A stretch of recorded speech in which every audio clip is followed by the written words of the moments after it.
Hello and welcome back to Sorare Fantasy Football YouTube channel, guys. So today I'm going to be sharing my strategy and plan for my new series £50 to £500. I'm going to be showcasing what my strategy is and also the plan going forward. If you like this video, smash the like button and subscribe to the channel. If you're not signed up to Sorare yet, sign up using the link in the description below. You will get 50% off your first purchases and £20 in credits as well to start your collection today.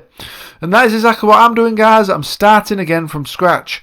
I was, of course, previously on Sorare, been playing Sorare since August 2020, and I come away with a nice 12,000 profit, which is now cashed in. I've decided to start again with a £50 budget.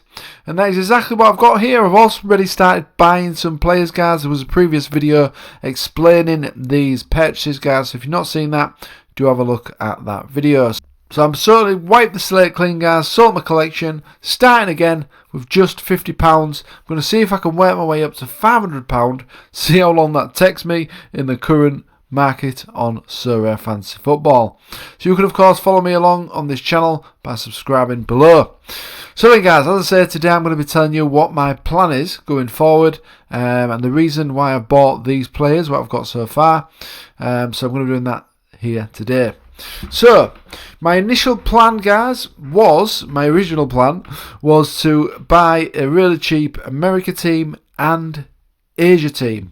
So that would enable me, of course, to enter the Champion Asia and Champion America divisions.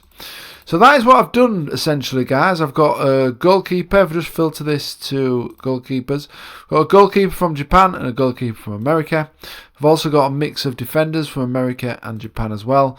Also midfielders, forwards, and there's a couple on my shortlist that I still need to purchase as well from the Japan, South Korea and the America leagues.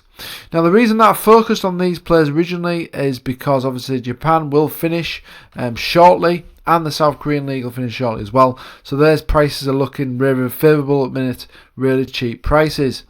And in terms of the America divisions, now they are in full swing still, but they are due to conclude. So the Mexican La Liga will have these playoff games playing up till the 31st of December, but some of those teams will also be finishing off as well.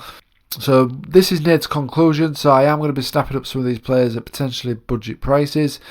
And the Argentinian division as well, guys, will also conclude shortly. If we look at the matches, so there is some games in November, but end of November it's pretty much concluding, and there will be some games here, I think, for the playoffs for these four teams here.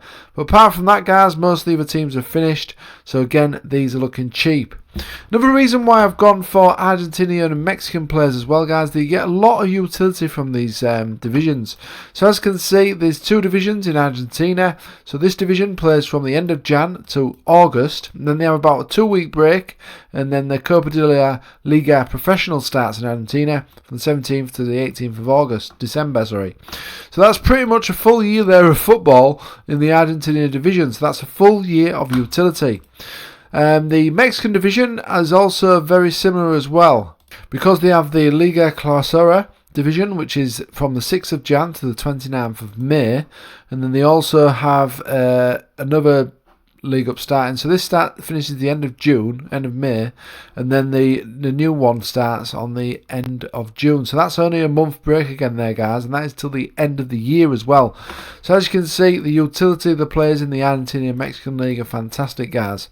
Now, some of these players might not be usable in the limited all-star division, some or anything like that, because some of the scores are not that good, but obviously they're going to be good in the America division and also the Cap 270 and Cap 240 divisions as well. Now, as we know, the Japan J League and the South Korean League will conclude shortly at the end of this year. I think the Japan League is pretty much sewn up now. That is due to conclude shortly. So these players are really cheap, as I've said. And obviously I can use those in the cap competitions and the Asia Champion division as well. So that was my plan originally, guys, to buy players from these divisions. While they are concluding, I'm going to get them at the best possible prices. And obviously the Argentina and Mexican divisions, there should be still having a bit of football here and there as well to the end of the year. And then they will start up again in January.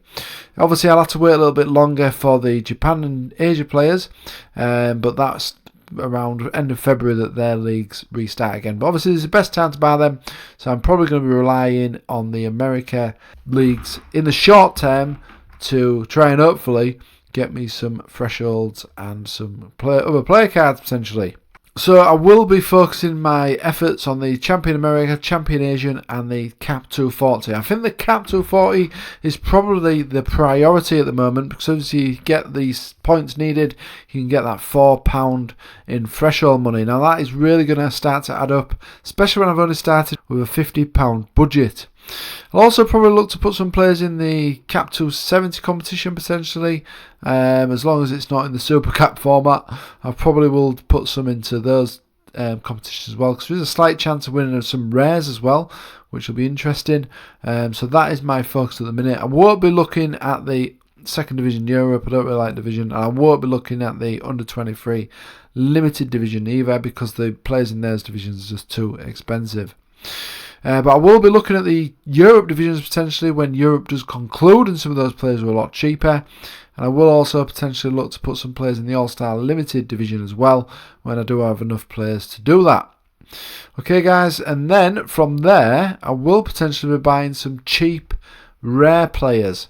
Now I've seen some players that have been on my shortlist in terms of the rare cards, and some of them are like £1, some are £10, looking really cheap guys. So I will be looking to potentially save up at some point for a Cap 240 team. Now the only stickler here is going to be the goalkeeper of course, but if I can get a team in that from a £50 budget, obviously that's going to get me £40 in thresholds every time I do manage to reach the threshold. And like I say, some of the players that I've scouted, really cheap options guys, around £10 I'd say for most of the outfield players. Obviously the goalkeeper is going to be a little bit more, so that's the long term goal to get in that division, and that's going to really enable me to start building in some of these rare competitions as well. Obviously the focus at the minute though is to focus on these Champion Asia, America, Cap 240, the other cap competitions as well. All-Star Limited now and again as well. I'll also be entering some teams in these divisions as well, the amateur divisions, because you do have a chance of winning some limited cards there. And I may even consider some of these Bundesliga, French, Spanish and Premier League kick-off competitions as well. You won't need so many limited in those competitions.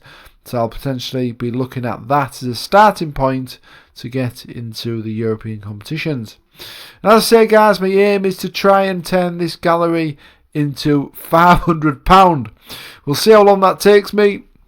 If I manage to get this at target, I will be doing another series where I'm going to be trying to get to £500 to £1,000 collection, and we'll go from there guys. So this is going to be an interesting journey. Don't know if it's going to be possible to get to the £500 in the current market on Sorare, but it's going to be fun nevertheless, playing this game from scratch, starting from the bottom, working my way up to hopefully the top. So make sure you do stick around to the channel, smash the like button, subscribe to the channel. There's a playlist for this. There's going to be a playlist for this series as well. I'm going to be sharing all my results, my successes, my failures, my new signings as well, of course. So make sure you subscribe to the channel, guys. It should be an interesting experiment. I do consider myself an expert on Sorare, so I do know a lot about the players, a lot about the competitions, tournaments. Obviously, I've been playing the game since August 2020, and I have, of course, come away previously with that £12,000 profit, although I did get in early, so obviously that helped with the profit and loss.